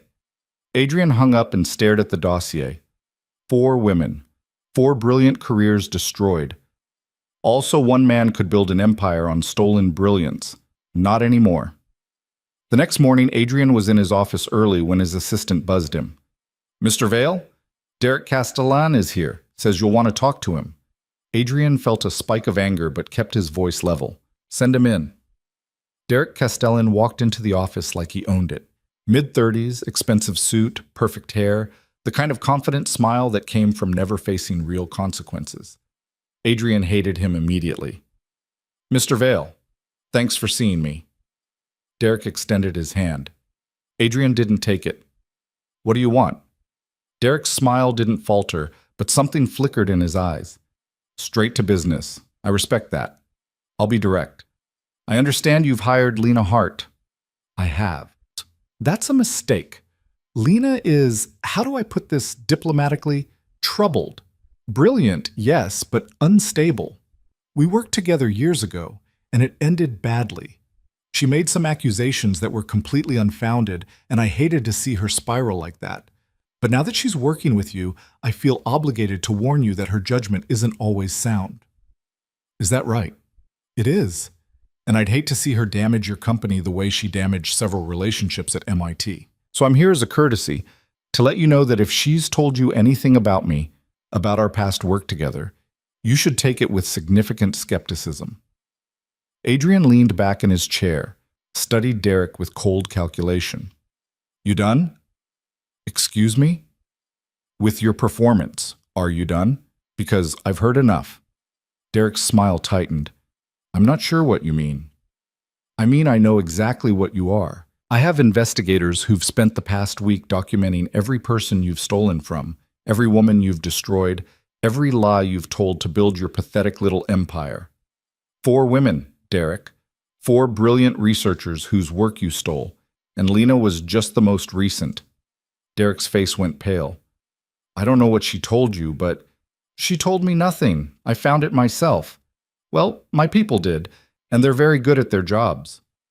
Adrian stood up, walked around his desk. So here's what's going to happen. You're going to leave this office. You're going to go home and tell your lawyers that you have a serious problem. Because I'm about to make it my personal mission to expose every single thing you've done, every patent you stole, every researcher you destroyed, every lie you built your company on. And by the time I'm done, you won't have a company. You'll have a cautionary tale. You can't prove anything, Derek said, but his voice shook slightly. Watch me. I have more resources than you can imagine and more motivation than you can understand. You hurt someone I care about. That means you hurt me. And I don't forgive that. Derek's mask slipped completely. She's nothing. A failed grad student who couldn't handle that she wasn't as special as she thought she was. You're risking your reputation for someone who... Adrian was across the room before he realized he'd moved. He didn't touch Derek, but he got close enough that Derek stumbled backward. Get out, Adrian said, voice deadly quiet. Get out of my building. Out of my city if you're smart. Because if I see you again, if I hear you've contacted Lena, if you do anything except disappear and pray I lose interest, I will destroy you. Professionally, financially, personally. I will take everything you built on stolen work and I will burn it to the ground. Do you understand me? Derek's face was white. He nodded once, turned, and fled. Adrian stood there, breathing hard, shaking with adrenaline. His assistant appeared in the doorway, looking concerned. Sir, are you all right? Fine. Make sure Mr. Castellan is escorted out of the building. And make a note, he's not allowed back. Ever. Of course. Adrian returned to his desk, but he couldn't focus. He kept seeing Derek's face, hearing the contempt in his voice when he talked about Lena. Kept feeling the rage that came from knowing someone had systematically destroyed brilliant women and faced no consequences. Until now. His phone rang. Lena. Hey, he said, trying to sound normal. Derek called me. Her voice was tight. He said he met with you, said you're making a mistake trusting me, that I'm unstable and I'll ruin your company. And Adrian, I'm so sorry. I never thought he'd come after you directly. I should have warned you that he... Lena, stop. Breathe. Whoop. He heard her take a shaky breath. Derek is a liar and a thief, Adrian said carefully. Everything he told you is designed to make you feel small and scared. Don't let him. He's the one who should be scared, because I meant what I said about taking him down. You can't do that. You'll make an enemy of someone powerful, and I don't care. He hurt you. He hurt others. That stops now. Adrian, please. I don't want you risking your company, your reputation because of me. It's not worth it. Yes, Adrian said firmly. It is. You're worth it. And I'm not letting him win. Lena was crying now. He could hear it in her breathing. Why are you doing this? Because someone should have done it 5 years ago. Because you deserved better then, and you deserve better now. Because... Adrian stopped, started again. Because I'm tired of watching good people get crushed by bad ones. And because I have the resources to actually fight back. I'm scared.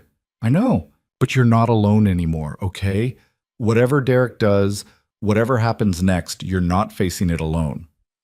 Okay, she whispered. Okay.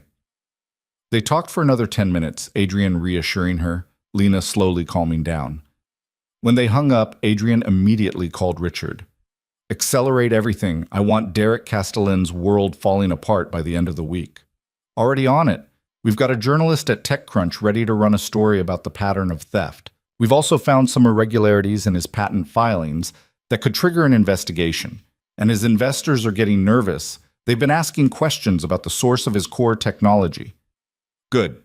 Keep the pressure on. I want him drowning in problems. Consider it done. But Adrian had underestimated Derek. 3 days later, a lawyer appeared at Vale Technologies with a stack of documents and a smile that made Adrian's skin crawl. Mr. Vale, I represent Derek Castellan. We're here to inform you that Mr. Castellan has filed a lawsuit against both you and Ms. Lena Hart for defamation, tortious interference, and theft of intellectual property. Adrian took the papers, scanned them, felt cold fury rising. Theft of intellectual property? Are you kidding me? Ms. Hart's work on your quantum shield system draws directly from research she conducted while under contract with Mr. Castellan's previous company. That research belongs to my client. Therefore, any work she did for you using that knowledge constitutes theft. We're seeking damages of $500 million plus injunctive relief preventing her from working in the field. This is garbage. This is legal reality. Ms. Hart signed a contract. That contract included non-compete and intellectual property clauses. She violated them. Mr. Castellan is simply protecting what's rightfully his. The lawyer left the documents and departed. Adrian immediately called his legal team. Can he do this? Adrian demanded. His lead attorney, Margaret, sighed.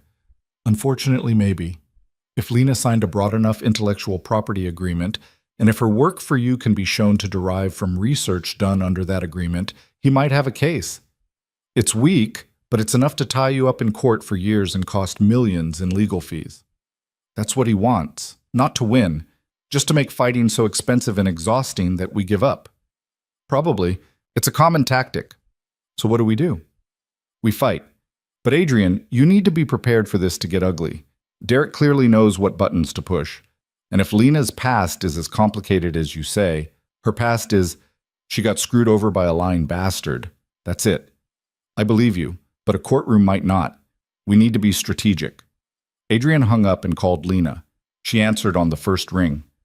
I heard, she said. Her voice was hollow. His lawyer called me.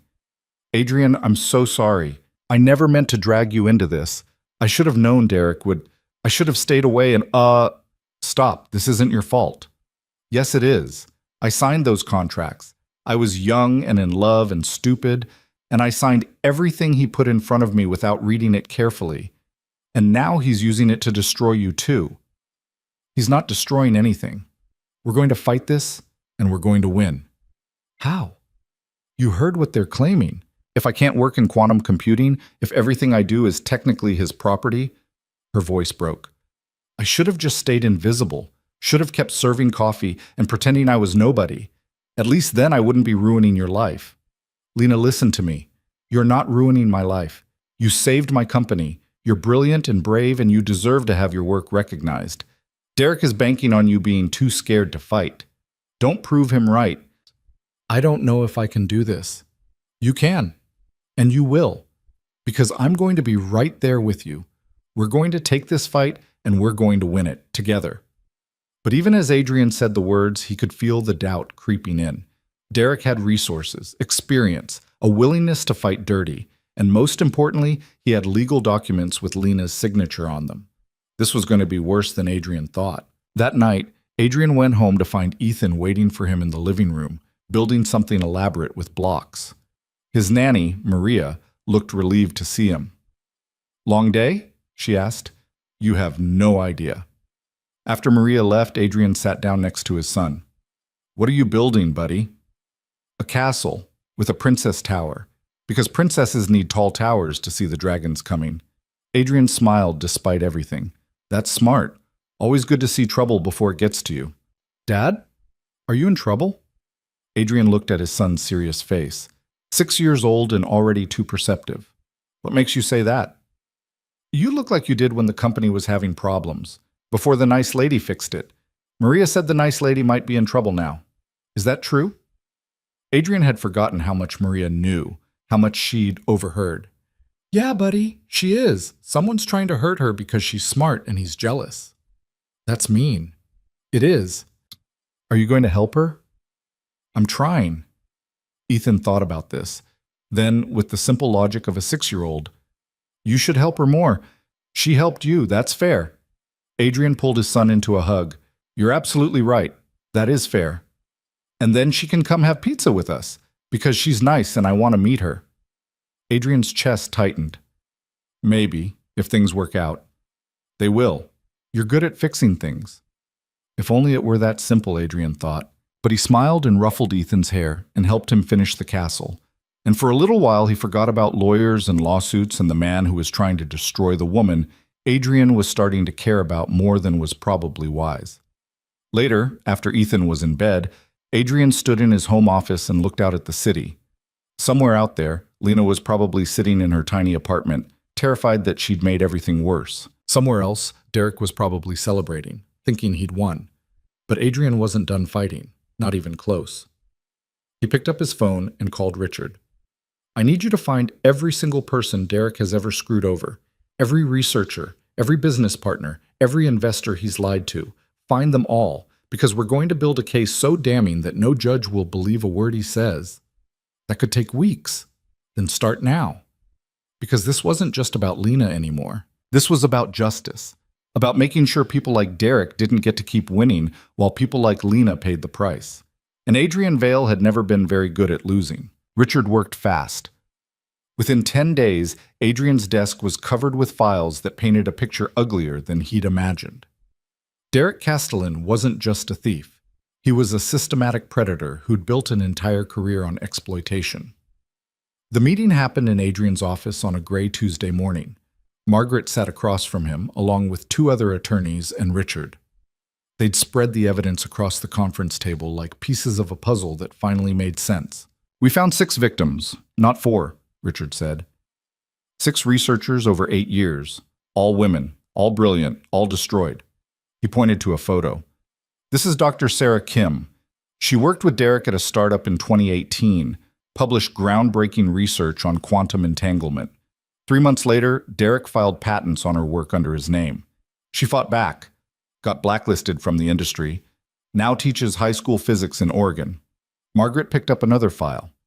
Jennifer Walsh, MIT, classmate of Derek's. They collaborated on a paper that became the foundation for his first company. She got listed as 3rd author on her own research. When she complained, he had his lawyers threaten her with a defamation suit. She settled for $50,000 and a non-disclosure agreement. And this one, Richard tapped a 3rd photo, Dr. Rachel Torres. She worked directly for Derek's second company, developed the algorithm that made him his first $100 million. When she asked for equity, he fired her and claimed she'd violated her employment contract. She couldn't afford to fight, ended up leaving the field entirely. Adrian felt sick. And Lena was number 4. Actually, number 5. We found one more after Lena. Claire Dupont, French researcher he met at a conference in 2023. She was working on quantum cryptography. They started a relationship. She shared her research, and 6 months later he'd filed patents on everything she'd shown him. She tried to sue. His lawyers buried her in paperwork until she gave up. Jesus. Adrian rubbed his face. So this is what he does. Finds brilliant women, gains their trust, steals their work, and destroys them when they object. It's a pattern, Margaret said. A clear documented pattern. And that's what we use to destroy his lawsuit against Lena. How? We go on a fence, file a countersuit alleging systematic fraud and intellectual property theft spanning 8 years. We bring in all 6 victims as witnesses. We show the court that Derek has no credible claim to Lena's work because he never had credible claim to any of the work he's built his empire on. And then, she smiled grimly, we let the media tear him apart. Adrian felt hope stirring for the first time in days. You think it'll work? I think it's our best shot. But Adrian, you need to understand what this means. Derek will fight back hard. He'll drag Lena through the mud, make her look like a jilted ex-girlfriend, Attack her credibility, her mental state, everything. It's going to be brutal. She's already been through brutal. At least this time she won't be alone. Speaking of which, Richard pulled out his phone. You need to see this. He showed Adrian a news article from TechCrunch. The headline read, Quantum Dynamics CEO faces questions about research origins. The article detailed the pattern of researchers who'd worked with Derek and mysteriously lost credit for their innovations. It stopped short of direct accusations, but the implication was clear. It's starting, Richard said. His investors are getting nervous. 2 have already pulled out of the acquisition deal. Another 3 are demanding audits of his intellectual property claims. Good. Adrian's voice was hard. I want him bleeding from every direction. But even as he said it, his phone buzzed. A text from Lena. Can we talk? It's important. Adrian excused himself and called her. She answered immediately, and he could hear the panic in her voice. Derek's lawyer sent me something. It's a copy of the contract I signed when we were together. Adrian, it's worse than I remembered. There's a clause that says any research I conduct in quantum computing for the next 10 years belongs to him. Even work I do completely independently. Even now. Adrian felt cold. That can't be enforceable. His lawyers say it is. They're claiming that everything I did for you, fixing Quantum Shield, all of it, technically belongs to Derek. And they're saying if I don't stop working in the field and turn over all my research notes, they'll sue not just for damages, but for criminal theft. That's a bluff. They're trying to scare you into giving up. Maybe. But what if it's not? What if I really did sign away my entire future? What if... Her voice broke. What if fighting this just makes everything worse for both of us? Lena, listen to me. Those contracts aren't worth the paper they're printed on. No court is going to enforce a clause that essentially makes you Derek's intellectual property for a decade. That's unconscionable. Margaret will tear it apart. You don't know that. Yes, I do. Because I've seen what he is. He's a bully who's used to people being too scared or too broke to fight back. But you're not alone anymore. You have resources. You have lawyers. You have me. So don't let him win by scaring you into surrender. Lena was quiet for a long moment. Then, I need to meet these other women. The ones he hurt. I need to know I'm not crazy. That this really is what he does. I'll set it up. The meeting happened 3 days later in a private room at a hotel in Midtown. Adrian had offered his office, but Margaret suggested neutral ground. Somewhere the women would feel safe. They came one by one. Dr. Sarah Kim, sharp-eyed and guarded. Jennifer Walsh, who'd clearly been crying before she arrived. Rachel Torres, angry and bitter. Claire DuPont, flying in from Paris specifically for this. And Lena, who looked smaller than Adrian had ever seen her. Adrian stayed in the background, letting Margaret run the meeting. But he watched Lena's face as each woman told her story. Watched the recognition, the horror, the relief of knowing she wasn't alone. He told me I was special, Sarah said. Her voice was steady, but her hands shook. That my research was revolutionary. That we were going to change the world together. I believed him. I showed him everything, all my work, all my ideas. And then one day I saw a patent filing with his name on it. My work, my equations, my breakthrough, all credited to him. When I confronted him, he acted confused, Jennifer added, said I was misremembering who'd done what, that I'd been his assistant, not his partner. He had documentation, emails, lab notes, all carefully constructed to make it look like he'd been leading the research all along and I'd just been helping. I didn't even realize he'd been building that paper trail until it was too late. Rachel's laugh was hollow.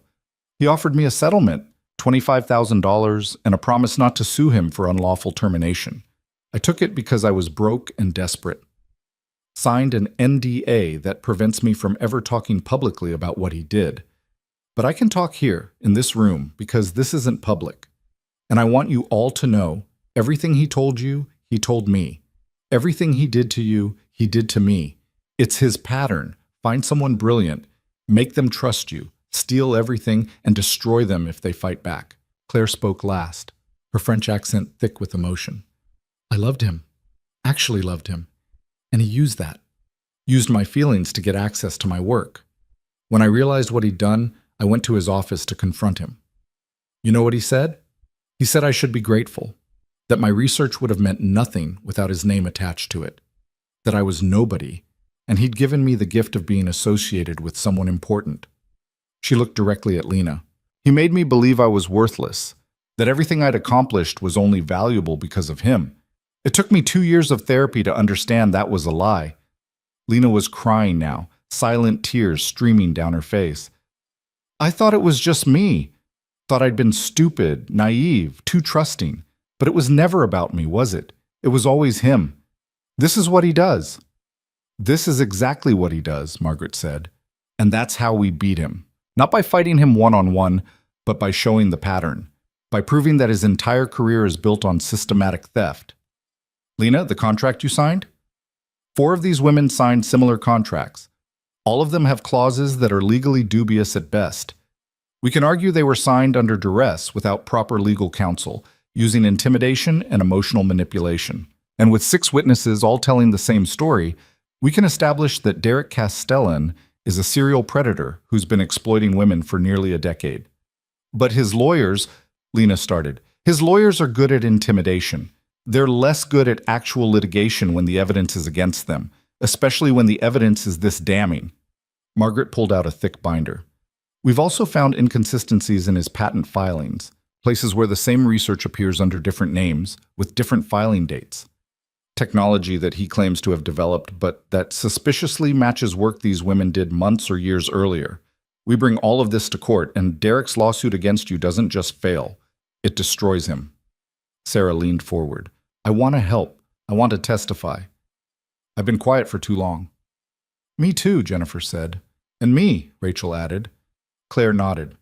I'll do whatever it takes. He stole my work. He doesn't get to steal from anyone else. Lena looked around at these women, strangers who shared her damage, her anger, her determination to finally fight back. Thank you, all of you. I don't know what to say except thank you. Don't thank us, Sarah said. Just promise you'll fight. Promise you won't let him win. Because if we can take him down together, maybe we can finally get our lives back. I promise, Lena whispered. The lawsuit that Margaret filed 2 weeks later was 147 pages long and absolutely devastating. It detailed 8 years of systematic fraud, intellectual property theft, intimidation, and exploitation. It named Derek Castellan and his companies as defendants. It sought damages in excess of $800 million and demanded the return of all patents and intellectual property stolen from the 6 plaintiffs. And it included testimony, documentation, and evidence that painted Derek as exactly what he was, a predator who'd built an empire on stolen brilliance. The response was immediate and brutal. Derek's lawyers fired back with a motion to dismiss, calling the lawsuit frivolous and defamatory. They attacked each woman's credibility, dredged up personal details meant to embarrass and discredit them.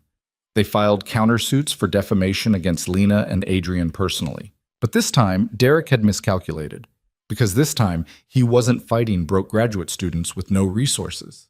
He was fighting Adrian Vale, who had unlimited money and unlimited motivation, and he was fighting 6 women who'd finally found each other and were done being silent. The media picked up the story within days. TechCrunch ran a follow-up piece, then Wired, then the New York Times. Suddenly, Derek Castellan wasn't a rising tech star. He was a cautionary tale about unchecked ambition and the exploitation of women in STEM fields. His investors abandoned the acquisition deal. His board demanded his resignation. 2 of his major clients terminated their contracts. His company's valuation dropped by 60% in a week.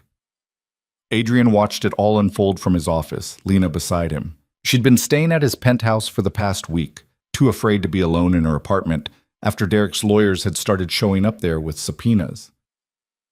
He's not going to give up, Lena said quietly. They were watching the news coverage on Adrian's wall-mounted screens. Men like Derek don't know how to lose. Then we'll teach him, Adrian said. But he underestimated how far Derek would go. The attack came not through lawyers, but through something more personal and infinitely more cruel. 3 days later, Adrian's phone rang at 2 a.m. It was his head of security, and his voice was tense. Adrian, we have a problem. Someone leaked information about Ethan. Adrian's blood went cold. What kind of information? His school, his schedule, photos of him and Maria. It's all over some fringe tech forums. Posts saying that if you're going to destroy Derek Castellan's life, maybe people should look into yours. Veiled threats about your son. Adrian was out of bed before Richard finished talking. Where's Ethan? Safe. Maria took him to your secure apartment like we discussed. But Adrian, this is serious. Someone's trying to intimidate you by threatening your kid. Derek, Adrian said flatly, we can't prove it. But the timing is suspicious. Adrian looked at Lena, who'd woken up and was staring at him with growing horror as she realized what was happening. Increase security around Ethan immediately, Adrian ordered. I want people watching him 24/7, and I want to know who posted that information. Find them. He hung up and tried to keep his hands from shaking. Lena was at his side instantly. Oh my God, Adrian, I'm so sorry. This is because of me, because you defended me, and now This is because Derek is desperate and dangerous. But if he thinks threatening my son will make me back down, he's about to learn exactly how wrong he is. Adrian called Margaret at 2:30 a.m.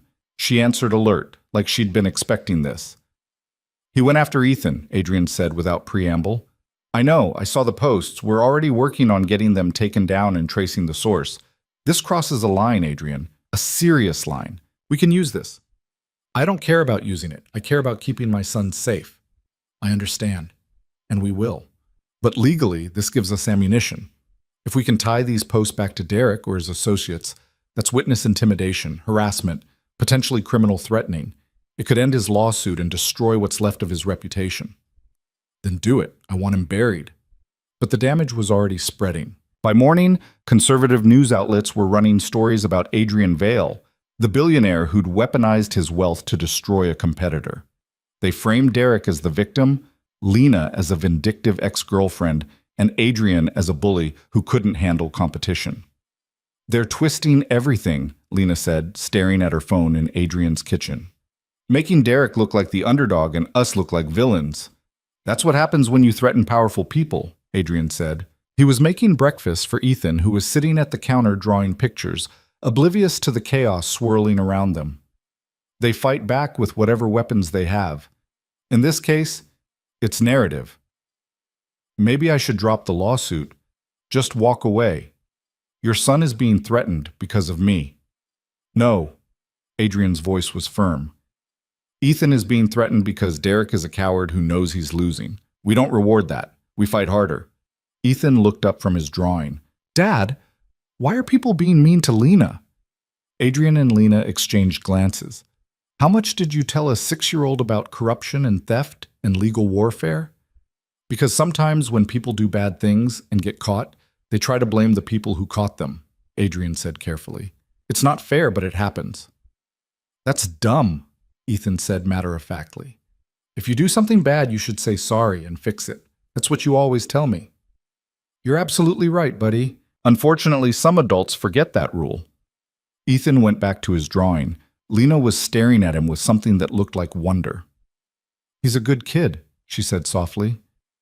He's the best thing I ever did, Adrian replied, which is why I'm not letting Derek anywhere near him. The breakthrough came from an unexpected source. Dr. Elizabeth Reeves, Lena's former professor at MIT, called Adrian's office directly and demanded to speak with him. Mr. Vale, I need 5 minutes of your time. It's about Derek Castellan and Lena Hart. Adrian took the call in his office, putting it on speaker so Margaret could hear. Dr. Reeves, what can I do for you? You can stop letting that bastard get away with this. Her voice was sharp, academic, but furious. I've been watching this lawsuit unfold, and I need to tell you something I should have said 5 years ago. Derek Castellan stole Lena's research. I know because I watched it happen. I was her advisor. I saw her work. And then I saw Derek present it as his own at a conference 6 months later. When Lena tried to prove it was hers, Derek claimed she'd been helping him with his project and had gotten confused about who'd done what. He had emails that seemed to support his version. I didn't have proof to contradict him, so I stayed silent, and I've regretted it every day since. Adrian's pulse quickened. Dr. Reeves, would you be willing to testify to that? I'll do more than testify. I kept copies of Lena's original research, her lab notes, her early drafts, everything, all time-stamped and dated. I kept them because some part of me knew this day would come, that Derek would go too far and someone would finally stand up to him. If you want evidence that Lena's work was stolen, I can provide it. Indisputable, documented evidence. Margaret was already taking notes, her eyes bright. Dr. Reeves, this is Margaret Chen, Mr. Vale's attorney. What you're describing could be case-changing. Are you absolutely certain about this? I'm certain, and I'm done protecting my reputation at the expense of a brilliant woman's career. Lena was the best student I ever had. What happened to her was unconscionable, and I won't stand by while it happens again. Adrian felt something settle in his chest. This was it. The piece they'd been missing, not just testimony but documentation, proof that couldn't be disputed or twisted. We'll need those documents as soon as possible, Margaret said. I'm already scanning them. You'll have them by end of day. And Mr. Vale? Dr. Reeves's voice softened. Thank you for fighting for her. She deserved someone to fight for her 5 years ago. I'm glad she has you now. The documents arrived that afternoon. Hundreds of pages of research notes, equations, drafts, and correspondence, all clearly showing Lena's work predating Derek's patents by months or, in some cases, years. Margaret immediately filed an amended complaint, adding Dr. Reeves's testimony and the new evidence. Derek's legal team scrambled. They filed emergency motions claiming the evidence was fabricated. They attacked Dr. Reeves's credibility. But the damage was done. The narrative was shifting. And then, unexpectedly, the other shoe dropped. One of Derek's former employees came forward, a man named James Chen, who'd worked as Derek's chief technology officer for 3 years. He contacted Margaret directly with an offer, immunity in exchange for testimony about Derek's business practices. He kept files, James told them in a conference room 2 days later.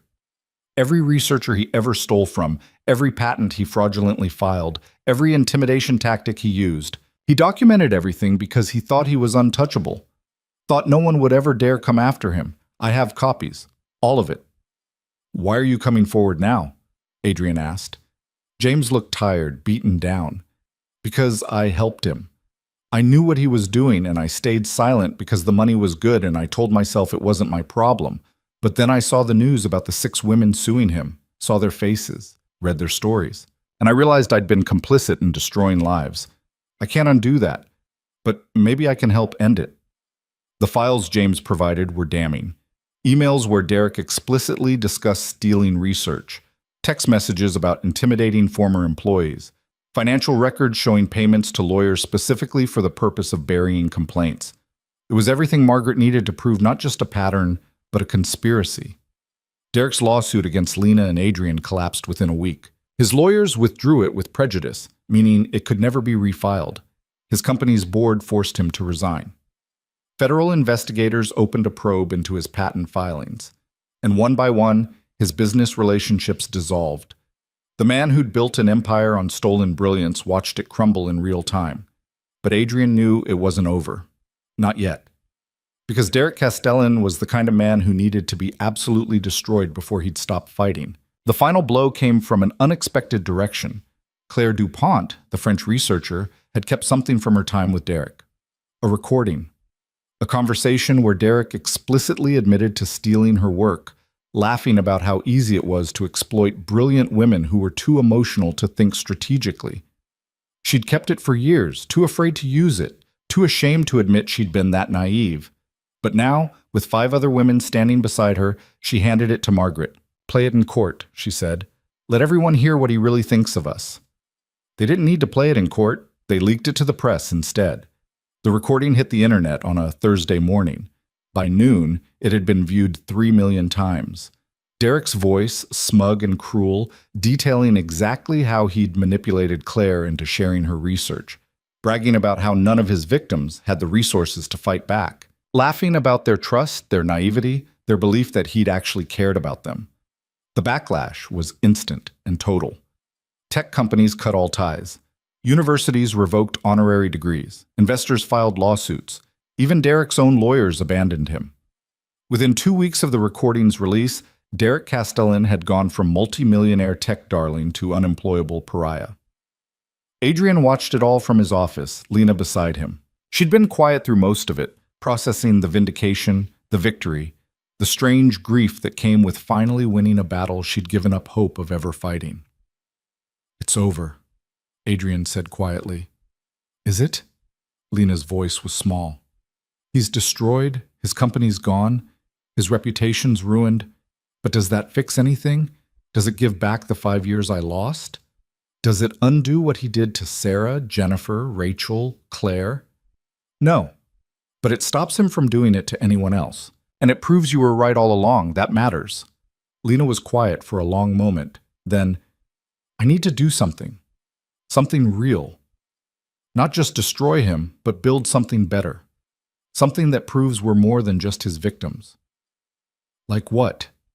She turned to look at him, and for the first time in weeks there was fire in her eyes instead of fear. Like the research I never got to finish, the quantum error correction breakthrough that Derek stole.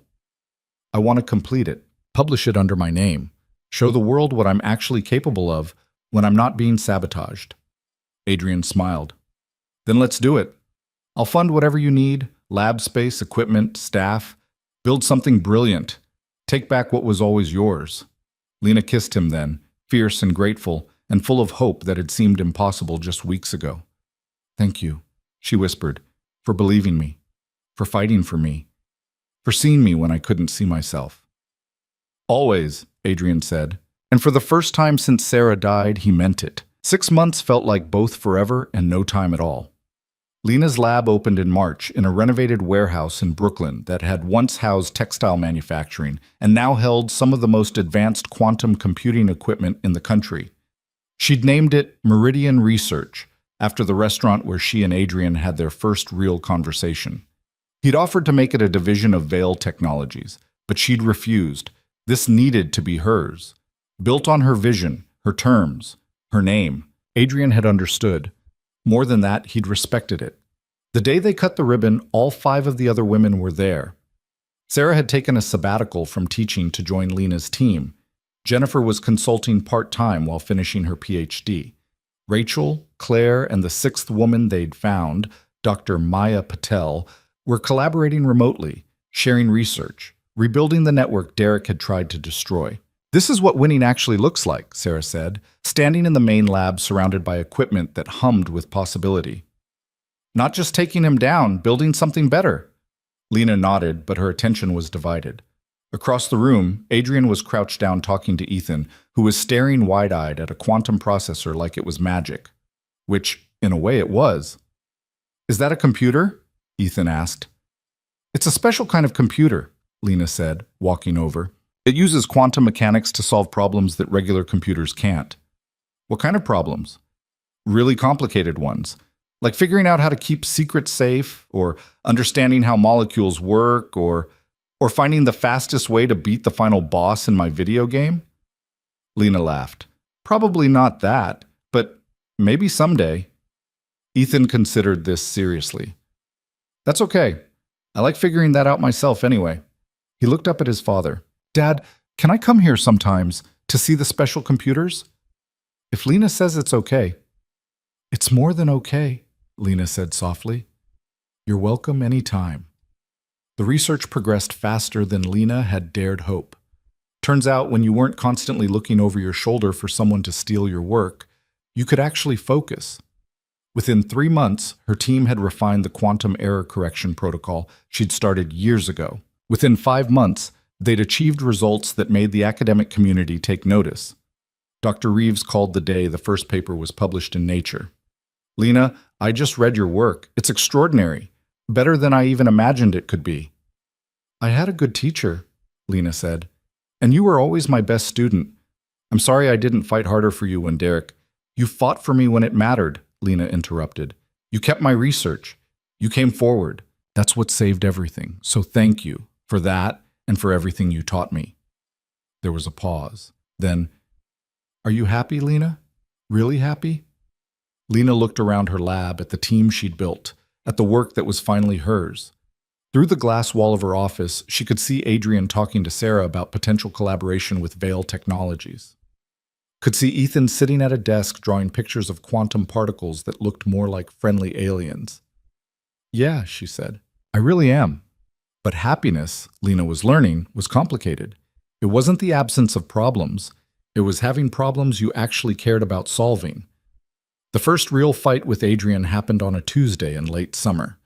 Lena had been at the lab until 2 a.m., so deep in a coding problem that she'd forgotten to eat dinner or answer her phone. When she finally got home, to the penthouse she'd been essentially living in for 4 months but still couldn't quite call hers, Adrian was waiting up.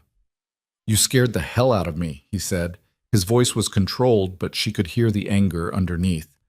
"I'm sorry, I got caught up in work and I called you 11 times. 11. I was about to send security to make sure you weren't dead in a ditch somewhere." "That's dramatic. I was just working." "It's not dramatic when someone I care about disappears for 8 hours without a word. After everything with Derek, after the threats. You don't think I worry?" Lena felt her own anger rising. "I'm not a child, Adrian. I don't need to check in every time I'm running late." "I'm not asking you to check in. I'm asking you to remember that people care about you and might want to know you're safe." "People or you? What's that supposed to mean?" "It means you're not my father or my keeper. You're my—" She stopped, suddenly unsure what to call what they were. Boyfriend felt too small. Partner felt too presumptuous. "You're someone I care about, but that doesn't mean you get to control my schedule." Adrian's jaw tightened. "That's not what this is about, and you know it." "Then what is it about?" "It's about the fact that I've already lost someone I loved. That I know exactly what it feels like to get a call in the middle of the night saying someone isn't coming home. And I can't—" His voice cracked slightly. "I can't do that again. I won't survive it." Lena felt her anger deflate. She'd been so focused on reclaiming her independence that she'd forgotten Adrian's wounds were still raw too. "I'm sorry," she said quietly. "You're right. I should have called. I'm so used to being alone, to not having anyone worry about me, that I forgot someone actually cares now." "I care," Adrian said. "More than is probably smart. More than I plan to. But I do. So yeah, when you disappear, I worry. Because losing you would—" He stopped. Started again. "It would break me, and I'm barely held together as it is." Lena crossed the room and wrapped her arms around him. He held her tight, and for a moment they just stood there, two people who'd learned to survive alone trying to figure out how to exist together. "I'll be better about communicating," Lena said. "And I'll try to be less controlling." "You're not controlling. You're scared. There's a difference." "Maybe. But scared people do controlling things. Sarah used to call me on it all the time." Lena pulled back to look at him. "Do you think about her a lot?" "Every day. But it's different now. It used to be this sharp pain, like a wound that wouldn't heal. Now it's more like a scar. Still there, still tender sometimes, but not bleeding anymore." He touched Lena's face gently. "You didn't replace her. Nobody could. But you made me remember that I could care about someone again. That I could be something other than just angry and broken." "You were never just broken," Lena said. "You were brilliant and stubborn and way too good at solving impossible problems. Like you. Like us." They kissed, and it felt like making a promise neither of them had words for yet. The next morning, Ethan asked Lena to have breakfast with them. Not Adrian asking on his behalf, but Ethan himself, standing in her doorway in his pajamas, looking hopeful. "Dad's making pancakes and he always burns them a little, but they're still good. Do you want some?" How could she say no to that? Breakfast became a routine, then dinner a few nights a week, then weekends where Lena would show Ethan how to code simple programs while Adrian pretended to work, but mostly just watch them. It was domestic and terrifying and wonderful in ways Lena hadn't known she wanted. "He's getting attached to you," Adrian said one night after Ethan was asleep. "I need you to be sure about this. About us. Because if you're not, if you think this might not last, I need to know now, before he gets more attached. Before—" "I'm sure," Lena said. "I'm terrified and I have no idea what I'm doing, but I'm sure." "Terrified of what?" "Of being happy. Of having something good and waiting for it to get taken away. Of letting myself love someone and then—" She stopped. The word had slipped out before she could catch it. Adrian went very still. "Love?" Lena's heart was pounding. I mean, I did, but I don't want to pressure you or make this weird or—" "I love you too," Adrian said simply.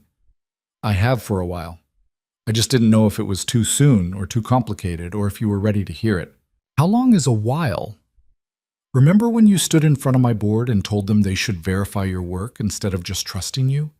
That if you were wrong, you'd walk away? That was months ago. I know, I'm slow. Sue me. Lena laughed, giddy and relieved. I love you, and I love Ethan, and I'm terrified of both of those things, but I'm done running from things that scare me. Good, because I'm done pretending I can do this alone. They got engaged 3 weeks later, but not the way either of them expected. It was a Saturday. Adrian was at a board meeting that ran long. Lena was at the lab with Ethan, who'd asked to come see the special computers, and had somehow ended up helping Sarah debug code by pointing out patterns she'd missed. You're good at this, Sarah told him.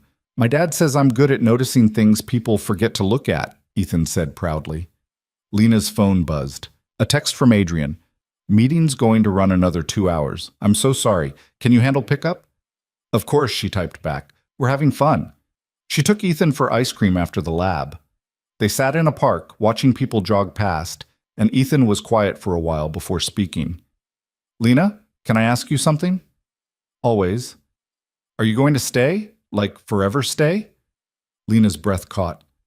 What makes you ask that? Because Maria said you and Dad are serious. And serious means maybe you'll be my new mom, but I don't know if that's real or if grown-ups just say things sometimes. Lena set down her ice cream. This wasn't a conversation she'd expected to have today, or maybe ever, but Ethan's eyes were serious, waiting for a real answer. I want to stay, she said carefully. I love your dad very much, and I love you too. But I could never replace your mom. She was special and important, and she loved you more than anything. I'm not trying to take her place. I know. Maria showed me pictures of her. I don't really remember her, but Dad says she was really nice and made good cookies. I bet she was wonderful. Are you wonderful too? Lena smiled despite the tears threatening. I'm trying to be. Some days I'm better at it than others. That's okay. Dad says that's being human. Ethan took another bite of ice cream. I think you're wonderful, and I think you should stay forever if you want to. I want to, Lena said. Very much. Good. Then you should marry Dad. That's what people do when they love each other and want to stay forever. Maria told me. Did she now? Yeah. And I think it's a good idea. Dad's happier when you're around. He smiles more, and he doesn't stay at work as late. Ethan looked at her seriously. So will you marry him? Lena felt something click into place. She'd been waiting for Adrian to propose, for the perfect moment, for everything to be right. But maybe the perfect moment was this, a 6-year-old in a park, eating ice cream, asking her to be part of his family. If he asks me, I'll say yes, she said. What if you ask him? What? What if you ask him to marry you instead of waiting? Maria says girls can do that now. It's not just boys anymore. Lena stared at this impossibly wise child. You know what? You're absolutely right. She did it that night after Ethan was in bed and Adrian was sitting on the couch looking exhausted from his meeting. I need to ask you something, Lena said. Okay. Your son thinks we should get married. Adrian blinked. What? Ethan. He very seriously suggested I propose to you, said it would be a good idea because you're happier when I'm around and I want to stay forever. She took a breath. And he's right. I do want to stay forever. So, Adrian Vale, will you marry me? Adrian just stared at her. For a long moment, Lena thought she'd miscalculated, moved too fast, ruined everything. Then he started laughing. What's funny? She demanded. I have a ring. It's in my desk drawer. I bought it 2 months ago and I've been carrying it around trying to figure out the perfect way to propose. And you asked me first. Is that a problem? No, it's perfect. It's so perfectly you that I can't believe I didn't see it coming. He pulled her into his lap. Yes, absolutely yes. I'll marry you on one condition. What? You let me propose properly too, because I bought the damn ring and I want to use it. Deal. He proposed the next weekend at the restaurant where they'd had their first dinner, got down on one knee in front of everyone, said something about how she'd saved his company and his heart and his faith in people. Lena cried and said yes, even though she'd already said yes a week earlier. Ethan was there, beaming, declaring to anyone who'd listen that he'd made this happen. They got married in September, in a small ceremony at Adrian's house with just close friends and family. Sarah Kim was Lena's maid of honor. Marcus stood up for Adrian. Ethan was the ring bearer and took his job so seriously that he practiced walking down the aisle for days beforehand. Dr. Reeves came. So did Jennifer, Rachel, Claire, and Maya. The women who'd been destroyed by the same man, now celebrating the fact that they'd survived and built something better. Derek Castellan wasn't mentioned once. He'd become irrelevant. Last anyone heard, he'd left the country, trying to rebuild somewhere people didn't know his name. He'd lost everything: his company, his reputation, his freedom to work in the field he'd exploited for so long. But that wasn't their story anymore. Their story was about what came after the destruction, about choosing to build instead of staying broken. The ceremony was simple. Lena wore a dress she'd actually picked herself instead of letting a saleswoman choose for her. Adrian cried during his vows, which surprised exactly no one. When the officiant said they could kiss, Ethan cheered so loudly that everyone laughed. At the reception, Ethan found Lena during a quiet moment. "So you're my mom now, right?" Lena knelt down to his level. "If you want me to be. But you can call me whatever feels right. Lena, Mom, whatever you're comfortable with." "What if I call you Lena, Mom? Because you're Lena, but also you're my mom now." "I love that. Lena, Mom it is." "Good. Because I already told my friend Mason that's what I was going to call you, and he said it was cool." Lena hugged him tight, this child who'd helped her remember what family could be when it wasn't built on control and fear. Later, when the guests had left and Ethan was asleep upstairs and Adrian and Lena were alone in their house, they sat on the back porch looking at the city. "You okay?" Adrian asked. "I keep waiting for something to go wrong," Lena admitted, "for this to be too good to be true." "It's not too good, it's just good. We're allowed to have good things." "Are we? After everything we've been through?" "Especially after everything we've been through. We earned this the hard way, and we're going to keep earning it. Every day? By choosing each other." Lena leaned against him. "I published another paper last week, did I tell you?" "You didn't? What was it on?" "The quantum error correction work, the thing Derek stole. I finished it. Published it under my name. Proved the theory actually works." She smiled. "It's already being cited. People are calling it groundbreaking." "Because it is. And because you're brilliant." "I'm not just brilliant. I'm finally free. Free to do my work, claim my achievements, build my own future. And that's because of you. Because you believed me when no one else did. I believed you because you were worth believing in.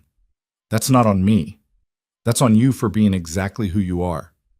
They sat in comfortable silence for a while, watching the city lights, feeling the weight of the day settle into something solid and real. "Thank you," Lena said finally. "For what?" "For fighting for me.